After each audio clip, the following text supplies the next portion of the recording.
Chief Window was terrified by these words. He felt threatened by the child and jealous of his power. He decided to get rid of him before he could grow up and challenge his authority. He went to Amindo and told her, "My dear wife, I have a surprise for you. I have built a beautiful house for you and our son, where you can live in comfort and peace. It is far away from the noise and troubles of the village. Come, let me take you there." Amindo was suspicious of Chief Window's sudden kindness, but she agreed to go with him. She packed her belongings and followed him to the new house. But when she saw it, she gasped in horror. It was not a house, but a deep pit, dug in the ground. Chief Amindo pushed her into the pit and said, "This is where you and your son will stay until you die. You have brought me shame and sorrow with your unnatural child. I don't want to see you or hear you ever again." He threw some dirt and stones into the pit and left. Amindo cried out for help, but no one heard her. She prayed and cried. She felt a movement in her womb and heard Kendo's voice saying, "Don't worry, mother. I am here with you. I will protect you and deliver you from this evil. I will punish my father for his wickedness, and I will claim my rightful place as the chief of the Nyanga people." He kicked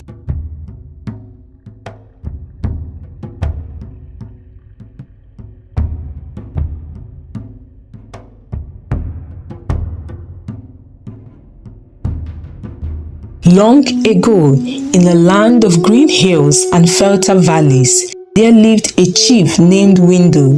He was a proud and powerful ruler who had many wives and children, but he loved one wife more than others, Amindo, who was gentle and kind.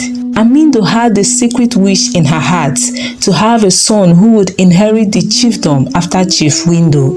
One night, as Amindo was sleeping, she had a strange dream. She saw a bright star falling from the sky and landing in her womb. She felt a warmth in her belly and heard a voice saying, "I am Kendo, the one who is born walking. I have come to be your son and to bring peace and prosperity to the land." Amindo woke up with a start and realized that she was pregnant. She told Chief Window about her dream and he was overjoyed. He prepared a feast and invited all the elders and the people to celebrate the news. He gave Amindo many gifts and praised her beauty and virtue. He said, "This son will be the greatest of all my children. He will be a mighty warrior and a wise leader. He will make me proud and honor my name." But as the months passed, Chief Window's joy turned into fear. He noticed that Amindo's pregnancy was unlike any other. She did not suffer from any pains or sicknesses, and her belly grew bigger and bigger. He also heard rumors that the child in her womb was speaking and singing, and that he had magical powers. He began to wonder if the child was really his or if he was a spirit or a demon.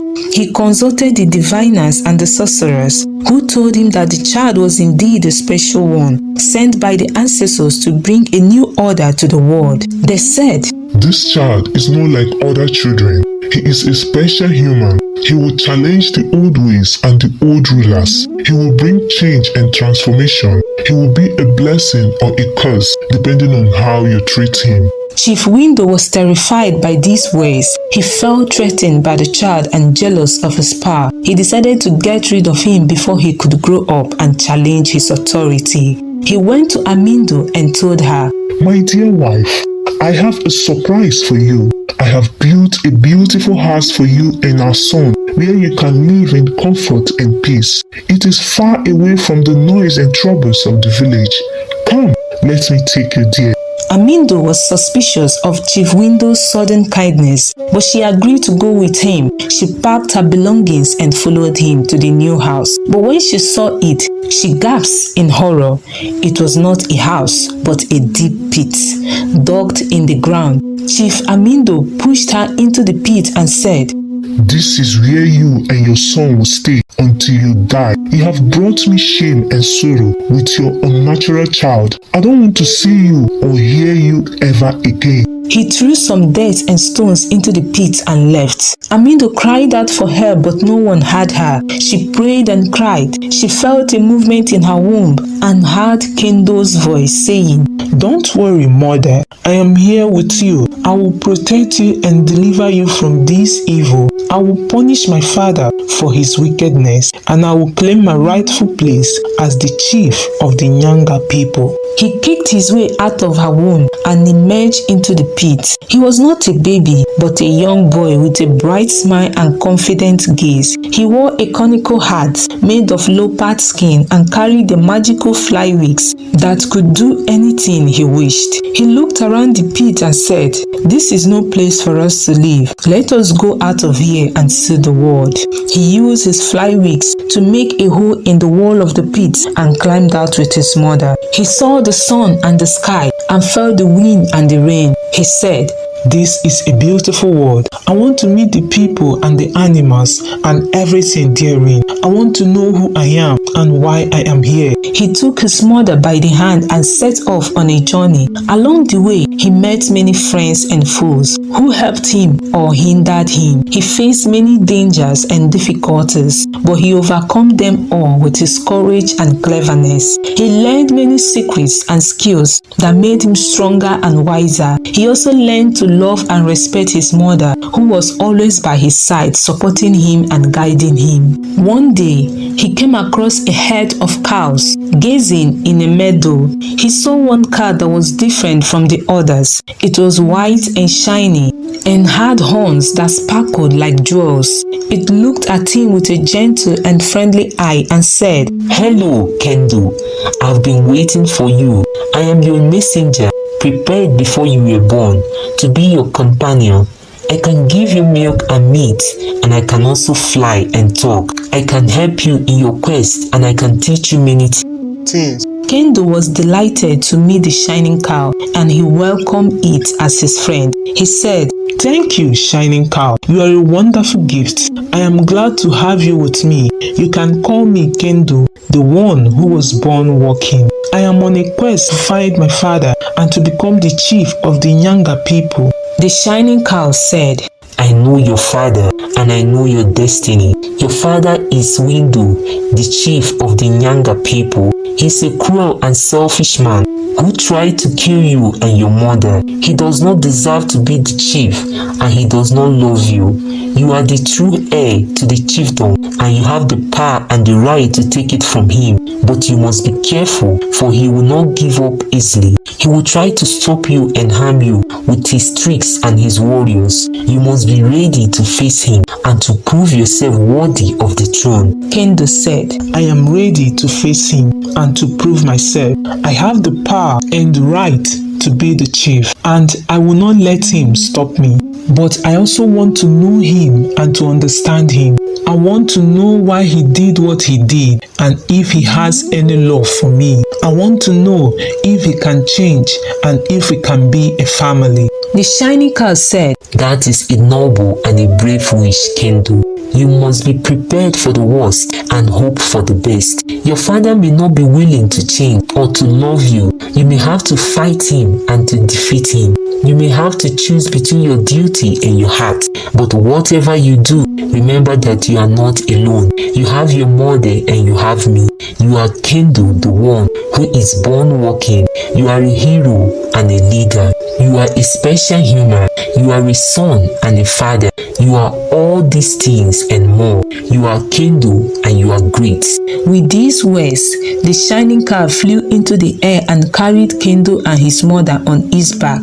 They flew over the hills and the valleys until they reached the village of Nyanga people. They saw the huts and the fields and the people and the animals. They also saw Chief Windo's palace, where he sat on his throne surrounded by his wives and his children and his guards and advisors. Kendo said, "This is my father's village, and this is my father's palace. This is where I belong, and this is where I will rule. Let us go down and greet him and see what he will say." The shining cow said, as you wish, Kendo, but be careful and be ready.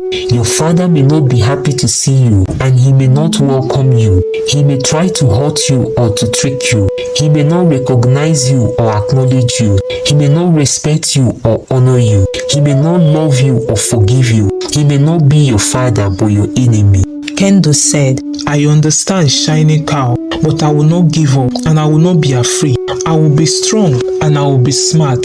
I will be kind and I will be fair. I will be humble and I will be proud. I will be Kendo and I will be great. The magical cow nodded and flew down to the ground. It landed in front of Chief Wendo's palace. As soon as Kendo and his companions landed, they attracted the attentions of the villagers. They saw a young boy wearing a leopard skin hat and carrying a fly wings, riding on a white and shining cow with a woman by his side. They wondered who they were and where they come from. They whispered and murmured among themselves, and some of them ran to inform Chief Wendo. Chief Wendo heard the news and came out of his palace. He saw Kendo and his companions and recognized them instantly. He felt a surge of anger and fear and shouted, Who are you and what do you want? How dare you come to my village and disturb my peace? How dare you ride on a sacred cow and wear a chief hat? How dare you bring that woman who is my enemy and claim to be my son? You are not my son. You are a liar and a traitor. You are a curse and a menace. You are Kendo, the one who was born walking. You have come to take my throne and to ruin my life, but you will not succeed. For I am the chief and I will not let you. Go away and never come back, or I will kill you and your mother and your cow. Kendo heard his father's words and felt a mix of sadness and anger. He said, Father, why do you speak to me like this? Why do you hate me and fear me? Why do you reject me and deny me? I am your son and you are my father. I have come to see you and to know you. I have come to love you and to forgive you. I have come to share with you and to learn from you. I have come to honor you and to respect you. I have come to be your son and to be your heir. I have come to be Kendo and to be great. Chief Wendo heard his son's words and felt a pang of guilt and shame. He said, Son, you speak to me with kindness and grace. You offer me love and forgiveness. You show me honor and respect. But I do not deserve any of these. I have been cruel and selfish. I have tried to kill you and your mother. I have banished you and forgotten you. I have feared you and envied you. I have dishonored you and disrespected you. I have been a bad father and a bad chief. I have been window and I have been small. Kendo saw his father's remorse and felt a spark of hope and compassion. He said, Father, you admit your mistakes and you show your sorrow. You acknowledge your faults and you seek your redemption. You are not a bad father or a bad chief. You are a human who can make errors and who can correct them. You are a chief who can rule with power and who can rule with wisdom. You are a father who can love your son and who can love your people. You can be window and you can be great. Chief Wendo looked at his son and felt a wave of admiration and pride. He said, Son, you are wise and generous. You are strong and brave. You are humble and proud. You are a hero and a leader. You are a son and a father. You are Kendo and you are great. You are my son and I am your father. You have come to be the chief and I give you the throne. You have come to be Kendo and I love you. He stepped down from his throne and walked towards Kendo. He embraced him and kissed him and said, Forgive me, my son. Forgive me, my chief. Forgive me, Kendo. Kendo hugged him back and said, I forgive you, my father. I forgive you, my chief. I forgive you, Window. The villagers witnessed this scene and they cheered and clapped. They welcomed Kendo and his mother and they praised Window for his humility and grace. They said, This is a happy day. This is a blessed day. This is the day of Kendo, the one who was born walking. This is the blessed day of Window, the one who is born again. This is the day of the Nyanga people, the ones who are born free. Kendo ascended the throne after his father's death and became the chief of the Nyanga people. He ruled with justice and kindness and brought peace and prosperity to the land. He married a beautiful and wise woman and had many children. He loved his mother and his shining cow. He honored the people of the land. He was Kendo and he was great.